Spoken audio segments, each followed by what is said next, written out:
Bonjour à tous, la famille OM, j'espère que vous allez bien. On se retrouve aujourd'hui pour une nouvelle vidéo où on va parler de la conférence de presse de Marcelino, Pablo Longoria, Javier Ribalta, tout ça. On a beaucoup de choses à dire. Voilà, je tiens à vous prévenir d'entrée. Tu le sais, hein, on a pris toutes les notes qu'il faut, les gars. J'ai travaillé cette vidéo, je vous le dis, pour vous donner le plus d'informations possible et surtout pour vous détailler vraiment cette conférence de presse pour ceux qui l'ont pas vue. Elle était vraiment intéressante, donc j'ai tout noté. Comme d'habitude, les gars, asseyez-vous tranquillement, prenez un café, buvez un coup. Ça va être long, mais voilà, là il faut vraiment qu'on détaille tout ça. C'est pour ça que j'ai préféré attendre bien comme il faut, d'avoir le plus d'informations possible. Pour comme ça, vous êtes tranquille, quoi. Voilà, les gars, donc on commence. JT Actu Olympique de Marseille, c'est parti, les gars, on enchaîne directement. Donc la reprise de l'entraînement a eu bien lieu, etc. Donc on voit certaines photos, les Olympiens en train de faire leur petit footing. On voit aussi Gigot avec Guendouzi. Bon voilà. Donc la reprise est là. On a aussi, encore une fois, les nouveaux maillots de l'Olympique de Marseille. Donc maillot de domicile et extérieur. Franchement, personnellement, j'aime bien. Voilà. Je sais que pas tout le monde va être d'accord avec moi. Mais après, voilà, faut le voir en vrai, faut le porter. C'est là que, tu vois, tu fais ton jugement. Mais voilà, on va prendre les deux. De toute façon, qu'il soit beau, qu'il soit pas beau, on porte fièrement nos couleurs. Voilà. Ensuite, on a donc le partenariat avec la CMA CGM. Donc, un partenariat de 2 ans. Voilà. Alors, on nous dit pour un montant annoncé conséquent, mais qui reste confidentiel. Voilà, donc on ne sait pas combien l'OM va gagner avec la CMA CGM. En tout cas, je valide ce partenariat, une entreprise marseillaise. Donc moi je valide totalement ce partenariat et ça fait du bien. Voilà. Petit aparté vite fait, parce que y a beaucoup de personnes qui pensent que la CMA CGM pourrait racheter l'Olympique de Marseille. On a eu la sœur, il me semble que c'est la sœur de Rodolphe Saadé. Elle a dit clairement en trois lettres, elle a dit N-O-N, non, il n'y aura pas de rachat de la CMA CGM pour l'Olympique de Marseille. Voilà, donc on enterre ces rumeurs-là. Et voilà, elle a dit en gros, on est juste partenaire pendant 2 ans et ça s'arrête là. Voilà, on est le sponsor et c'est tout.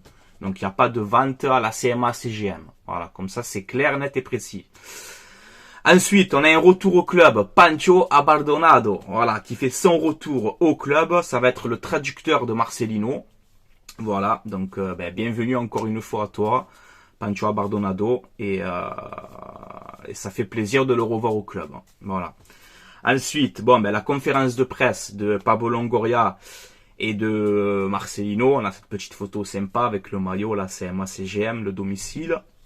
Donc on va enchaîner les gars sur la conférence de presse. Alors asseyez-vous bien, écoutez bien les gars. Et c'est parti, on va détailler tout ça. J'ai pris les passages importants, ok, les plus importants. Comme ça on ne s'égare pas trop. Alors Marcelino, ses déclarations, il nous a dit « Je vois le foot différemment. Je ne fais pas de marquage individuel. Nous jouerons à 4 derrière, en marquage en zone. » Voilà, on sait que Tudor, lui, c'était plus du marquage individuel. Notamment avec des Balerdi souvent en 1 contre 1, c'était compliqué, tu vois. Lui, non, voilà, c'est un marquage en zone à 4 derrière. Voilà, donc ça, c'est important de savoir. Ensuite, il nous a dit « J'admire l'OM, son histoire et ses supporters. On veut jouer avec beaucoup d'intensité. Le slogan « droit au but ». Ça m'a plu cette phrase quand il a dit ça. Le slogan droit au but devient le nôtre. Il faut qu'on le voit sur le terrain. Voilà. Donc ça, j'aime beaucoup cette déclaration. Maintenant, comme il a dit, c'est bien beau de parler, mais il faut le prouver sur le terrain. Voilà. Ensuite, il nous a dit, nous verrons, alors concernant son système de jeu, on sait que c'est un 4-4-2, mais comme je vous ai dit dans une précédente vidéo, j'en avais parlé, je vous avais expliqué que Marcelino peut avoir 2-3 systèmes dans sa tête. C'est pas comme Igor Tudor à faire que le 3-4-3 et tu es bloqué. Non, Marcelino peut s'adapter et avoir 2-3 systèmes. On parle du 4-4-2, du 4-2-3-1 et du 4-3-3. Voilà. Mais c'est toujours une défense à 4. Et justement, il nous parle de son système. Il a dit, nous verrons dans quel dispo nous allons évoluer. Il existe plusieurs options. Voilà. Le 4-4-2, le 4-2-3-1 ou le 4-3-3. Tout dépendra comment nous allons associer les profils des joueurs offensifs. Voilà. Comme ça, on est bien clair. C'est-à-dire, si tu as par exemple que deux attaquants de pointe cette saison, tu vas faire sûrement un 4-2-3-1. Si tu joues en 4-4-2, il te faut au minimum 3 attaquants. Ça dépend, en fait, son dispo, ça dépend vraiment des éléments offensifs que va disposer Marcelino pour la saison. Et là, il fera son système. Je pense que c'est le 4-4-2, mais on ne sait jamais. Comme je t'ai dit, il peut avoir le 4-2-3-1, le 4-3-3. On verra bien. Mais une chose est sûre, c'est une défense à 4. Voilà, sur ça au moins, on n'est pas perdu. Ensuite, il nous a dit, la seule mentalité, c'est de gagner les matchs. Voilà, comme ça c'est clair et net. Que ce soit la Ligue 1, la Coupe de France ou éventuellement la Ligue des Champions, si on se qualifie, parce que beaucoup sont en train de dire, ouais, mais en Ligue des Champions, les gars, on n'est pas en Ligue des Champions encore. On a un tour préliminaire à passer et on a les barrages. On n'est pas encore en Ligue des Champions. Voilà, il faut bien le préciser. Donc il a dit, voilà, la seule mentalité, c'est de gagner les matchs, que ce soit la Ligue 1, la Coupe de France ou la Ligue des Champions.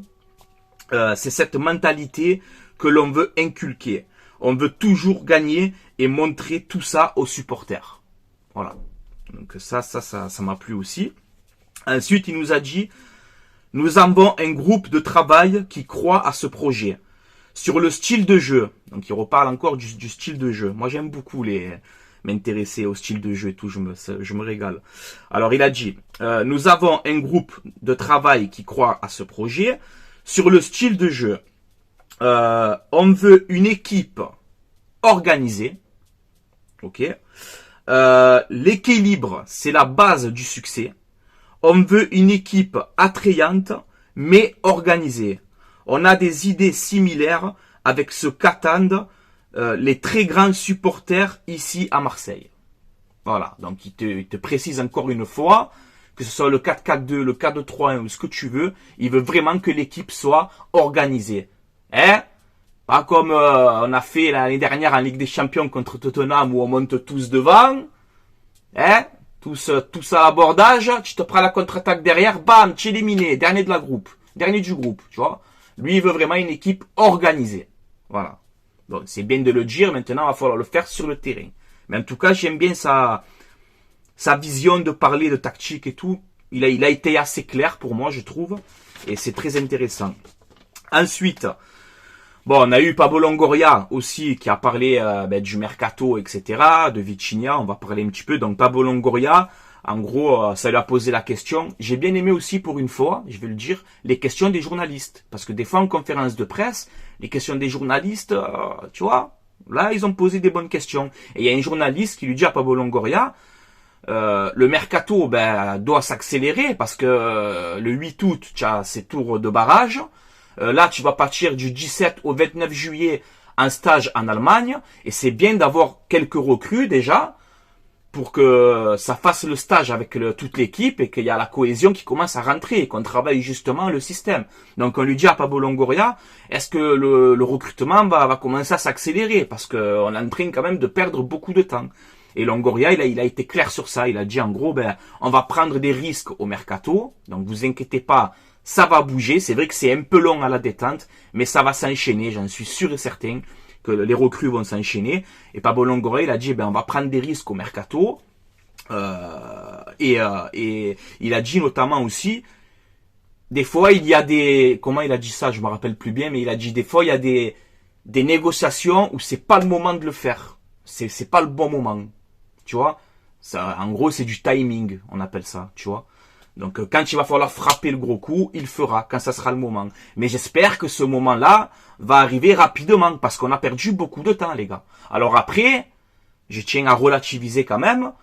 Oui, on a des postes à renforcer, mais on a quand même une équipe, tu vois. C'est pas comme s'il y a des gains, quoi. Tu vois, on a quand même une base. On a une base d'équipe. À part les latéraux, il faut renforcer. Mais on a quand même déjà une base. Il n'y a pas de dégain à l'OM, quoi. Voilà, je tiens à préciser. Ensuite, Longoria qui nous a parlé donc de Vitinha.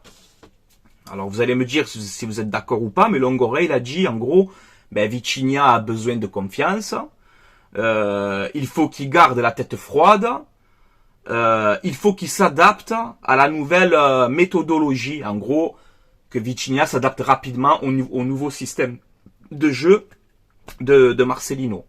Voilà, parce que je sais pas si vous avez vu Vitinha avec les espoirs et tout là, avec son pays le Portugal, c'est compliqué quoi. Le mec il sort à la mi-temps, je crois que c'est 12 ou 13 ballons touchés, 6 perdus, on va nous dire quoi encore? Il a la pression, tu es dans ton pays avec ta nationalité, avec tes coéquipiers, et encore tu n'arrives pas à jouer. C'est qu'il y a un problème à un moment donné les gars.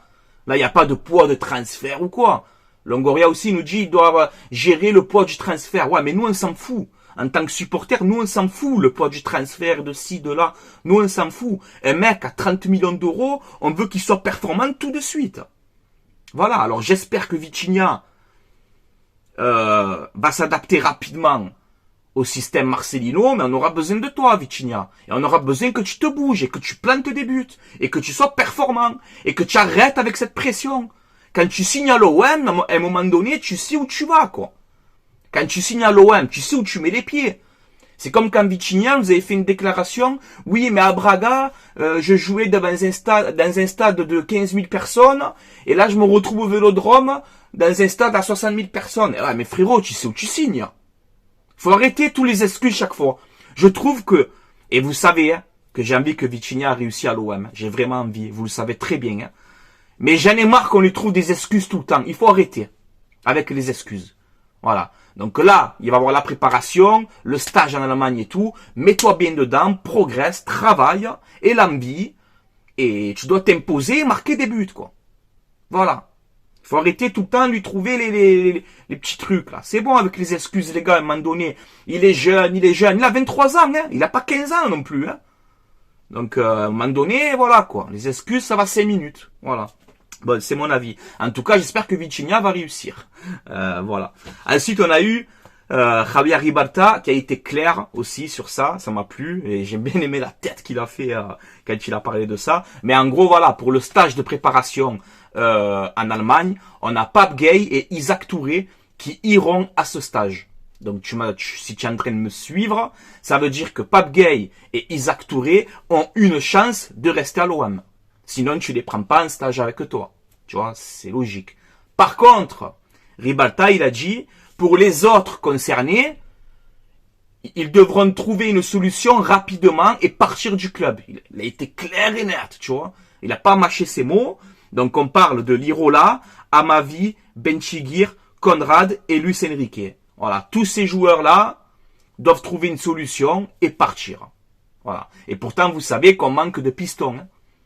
Lirola, il pourrait remplacer Caboret. Amavi, il pourrait remplacer Kolasinac ou Tavares. Non, même pas. Ils veulent plus. Voilà. Et sincèrement, je suis assez d'accord avec l'OM à ce sujet. Voilà. Amavi, c'est terminé. Tu n'arrives pas à t'imposer à Retafe, c'est qu'il y a un problème quelque part. D'ailleurs, on parle d'Amavi à Nantes, peut-être.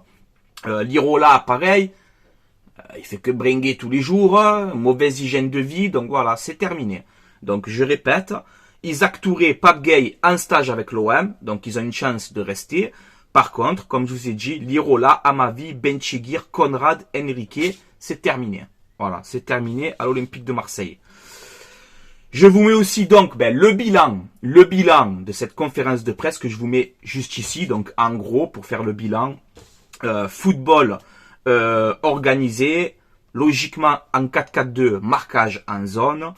Recherche de joueurs de côté capables de prendre la profondeur, donc des ailiers rapides qui prennent la profondeur. Alexis Sanchez aussi, on va en parler, mais c'est une priorité de le prolonger. C'est mal barré, on va en parler. Les retours de prêt, donc tous sur le départ, sauf Gueye et Touré, qui sont donc en stage avec l'OM.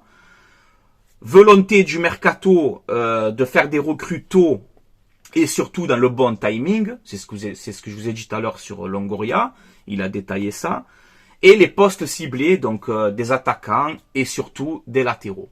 Voilà en gros le bilan de cette conférence de presse. Voilà les gars. on enchaîne maintenant, j'allais bégayer un peu là, on enchaîne maintenant avec le mercato. Voilà, je vous le mets d'entrée, direct. Alexis Sanchez, toujours des négociations en cours, mais aujourd'hui, Alexis Sanchez n'est plus sous contrat à l'Olympique de Marseille. Il est libre de signer où il veut. Là, on nous dit qu'apparemment, Alexis Sanchez voudrait une augmentation de salaire.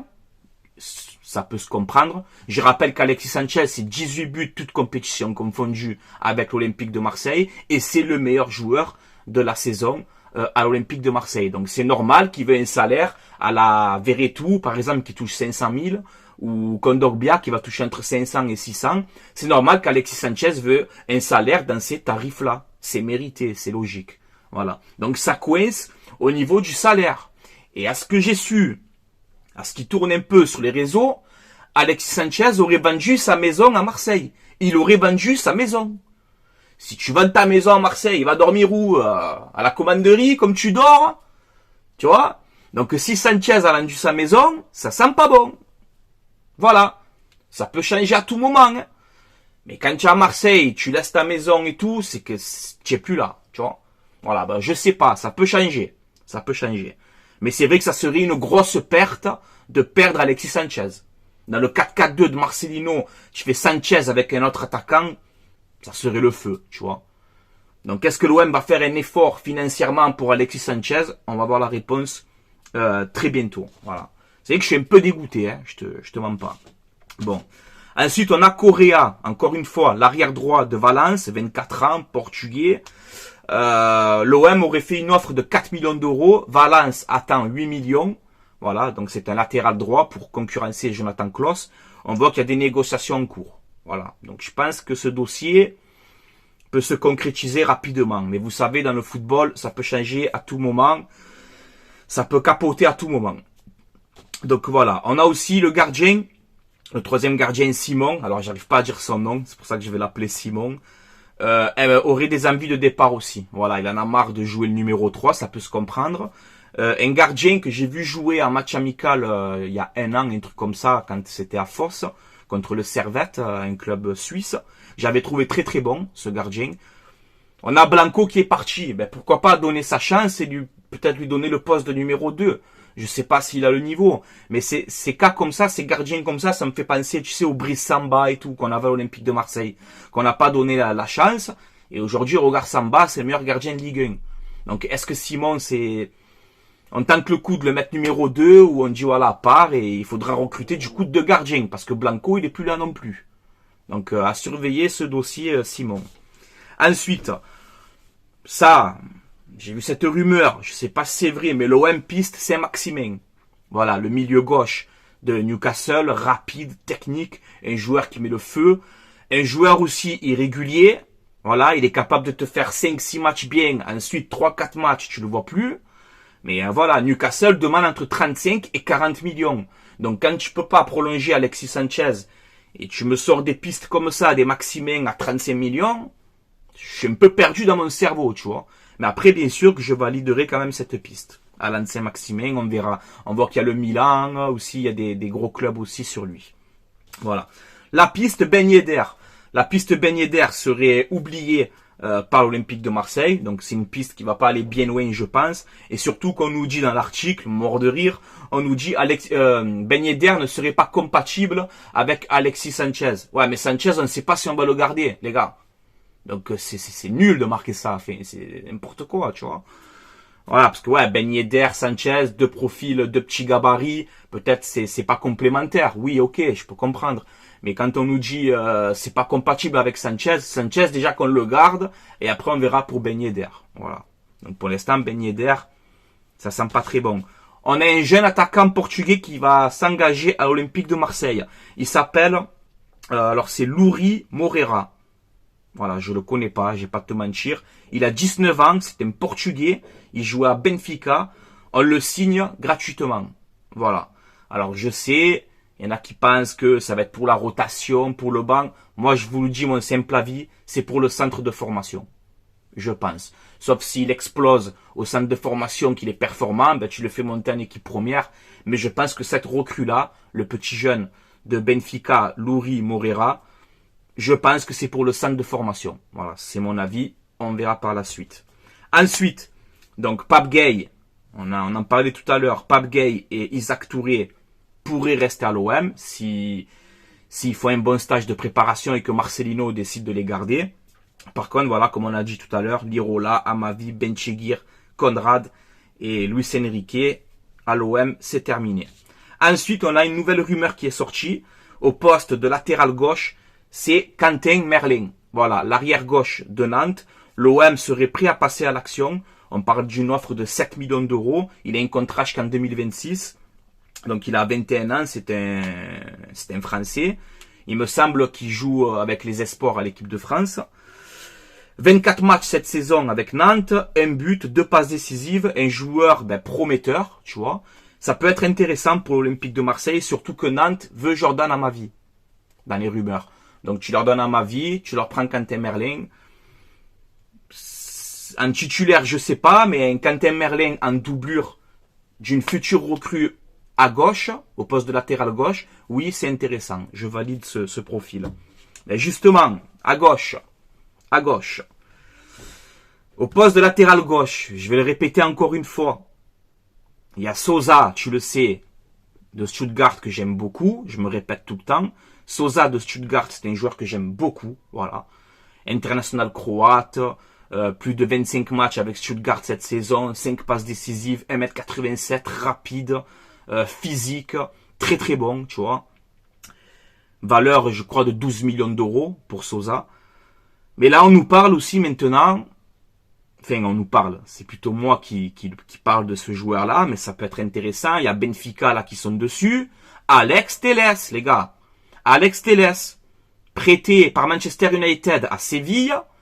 Il a gagné l'Europa League, il a fait une trentaine de matchs cette saison avec Séville, il a été très performant, il a mis Acuna sur le banc, Acuna qui est champion du monde avec l'Argentine, Alex Telles, il a fait sauter. C'est lui qui a été titulaire cette saison à Séville. Il retourne à Manchester United, et Manchester United veut le brader au mercato. Il demande 5 millions d'euros pour Alex Telles. Je rappelle quand même son CV, il a joué à Porto, il a joué à Manchester, il a joué à Séville. C'est quelqu'un qui joue la Coupe d'Europe quasiment tous les ans. 30 ans, expérience. Faut tenter le coup, Alex Telles. Et il a un salaire abordable. C'est pas un mec qui touche 600 000 euros par mois. Donc un Alex Telles, un titulaire à l'Olympique de Marseille, joueur d'expérience qui connaît la Coupe d'Europe, qui est très bon en plus aussi. C'est un bon joueur. Et en doublure, Quentin Merlin, à gauche, on est bien, les gars. Quand même, tu vois. Donc j'aimerais que l'OM s'intéresse à Alex Telles, quoi. Voilà. Il faut aller le chercher. Tu prends Alex Telles et Quentin Merlin. À droite, tu as ton Correa et ton Klose. Franchement, ça va. Ça reste ambitieux et je trouve que c'est des bonnes opportunités pour l'OM. Un Alex Telles à 5 millions d'euros. Là, je vois qu'il est proche de Benfica. Faudrait essayer d'aller au renseignement, tu vois. Voilà. Ensuite, dernière actu, 23 minutes, hein, les gars, je sais, mais j'essaye d'être rapide, mais c'est important de prendre son temps aussi pour vous donner les meilleures informations détaillées. Voilà. Ensuite, excusez-moi, Balogun. 50 millions d'euros, ils veulent Arsenal. Je pense que mes amis des Gunners, vous allez un peu haut quand même. Surtout quand on sait que Balogun a un contrat jusqu'en 2025 avec Arsenal. Il lui reste 1 an de contrat à Arsenal, Balogun. Tu veux 50 patates? Détends-toi quand même, frérot. Arsenal, on se détend quand même. Tu veux quoi, 80 millions aussi? Faut pas déconner quand même, les gars. 50 millions.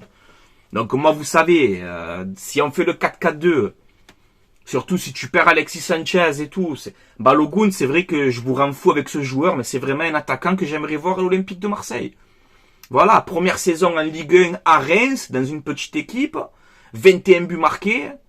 Tu vois, il est jeune, il a 22 ans. Il a l'âge de Vitinha, quoi. Première saison en Ligue 1, bam, il n'y a pas d'adaptation, de pas de transfert. Il a planté parce qu'il est bon. Et justement, comme Marcelino l'a dit, il cherche des joueurs de profondeur. Balogun correspond exactement à ce profil-là. C'est vrai que c'est cher. Faut trouver un arrangement. Voilà, d'ailleurs, cet article qui est sorti Voilà, quand je vous disais dans les précédentes vidéos, l'OM a de bonnes relations avec Arsenal, on s'entend bien avec eux. Saliba, Guendouzi, Tavares, tu vois. Je pense que si, il y a le Milan et tout qui sont dessus, si Milan va voir Arsenal, Arsenal, il va leur demander vraiment le gros chéquier, surtout que Milan est racheté, etc. Mais peut-être que l'OM, on peut s'arranger avec eux, tu vois. Un contrat de 5 ans, je t'ai dit, une transfert en... Eux, ils veulent 50, ils abusent un petit peu, ça monte les prix, mais 30, 35 millions. Tu essaies de négocier comme ça, tu essaies de gratter au maximum, tu vois.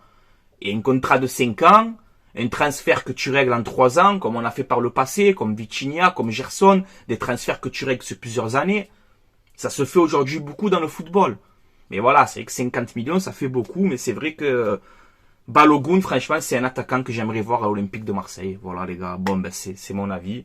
On verra bien. Alors après, il y a d'autres actus mercato, mais on fera le point. Je pense que demain ou après-demain, je vous ferai mon mercato idéal. Voilà. Je vous ferai mon 11 que je voudrais pour la saison prochaine. Les départs, les arrivées, le budget. J'essaierai de faire une vidéo réaliste. Je vais vous la préparer demain ou après-demain, cette vidéo. Voilà, les gars. Maintenant, comme d'habitude, c'est à vous de commenter. Voilà, que tu sois supporter de n'importe quel club, tu es le bienvenu. Si tu as le respect, il n'y a pas de problème. Donc c'est à vous de commenter, me dire votre avis un peu sur Marcelino, sur les recrues potentielles, ce que vous en pensez de cette vidéo. Voilà, donnez votre avis en commentaire, n'hésitez pas. Ça, je regarde beaucoup vos commentaires, ils sont importants pour moi, hein, je vous le dis. Donc voilà, je tenais à vous remercier encore une fois de suivre les vidéos, ça fait plaisir les gars. La famille Frankie Foot s'agrandit doucement mais sûrement et je tiens à vous remercier les gars d'être aussi fidèles, ça fait énormément plaisir. Et voilà, n'hésitez pas à vous abonner justement hein, si vous aimez ce que je fais. Ça donne de la force, ça fait énormément plaisir.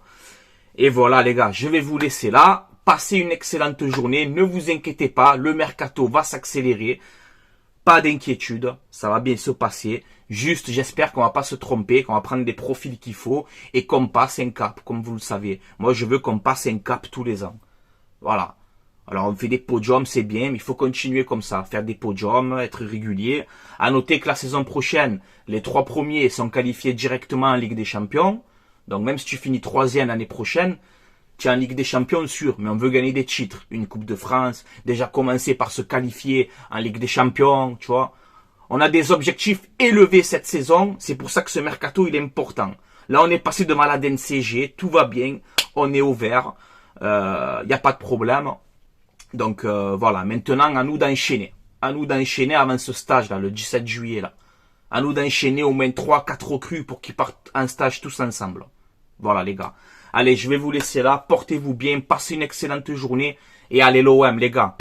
À la vie à la mort comme d'habitude. Ciao ciao tout le monde.